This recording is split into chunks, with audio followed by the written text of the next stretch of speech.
வரலாற்றை தேடி இந்த தடவை நம்ம பார்க்க போகிற ஊர் வந்து எதிர்கோட்டை. சிவகாசிக்கு அருகில் இருக்கக்கூடிய பல ஊர்கள் வந்து மிக நீண்ட நெடிய கால வரலாறு உள்ள ஒரு ஊர்.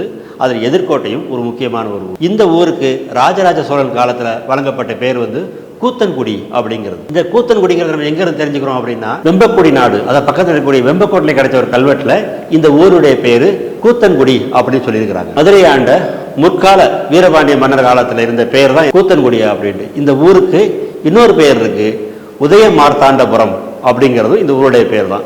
அது எங்கிருந்து வருது அப்படின்னு சொல்லி பார்த்தோம்னா, சேர மன்னர்களில் முக்கியமானவர் உதய மார்த்தாண்டன். அவருடைய நினைவாக இந்த ஊருக்கு என்ன பேர் வந்திருக்கு, உதய மார்த்தாண்டபுரம் அப்படின்னு சொல்லி வந்திருக்கு. போன வீடியோவில் நம்ம பார்த்தோம், புறம்னு முடிஞ்சிச்சு அப்படின்னா அங்கே என்ன செய்யணும், ஏதோ ஒரு வணிகம் நடந்திருக்கணும் அப்படின்னு சொல்லிட்டு. இந்த உதய மார்த்தாண்டபுரத்தில் அப்படி என்ன வணிகம் நடந்துன்னு சொல்லி பார்த்தோம் அப்படின்னா, நெசவு நடந்திருக்கு. அறுவைச்சேரி அப்படின்னு சொல்லி இந்த ஊரை பற்றி என்ன செய்கிறாங்க, ஒரு கல்வெட்டில் குறிப்பிட்டிருக்காங்க. அறுவை அப்படிங்கிறதுக்கு துணி அப்படிங்கிற ஒரு அர்த்தம் உண்டு.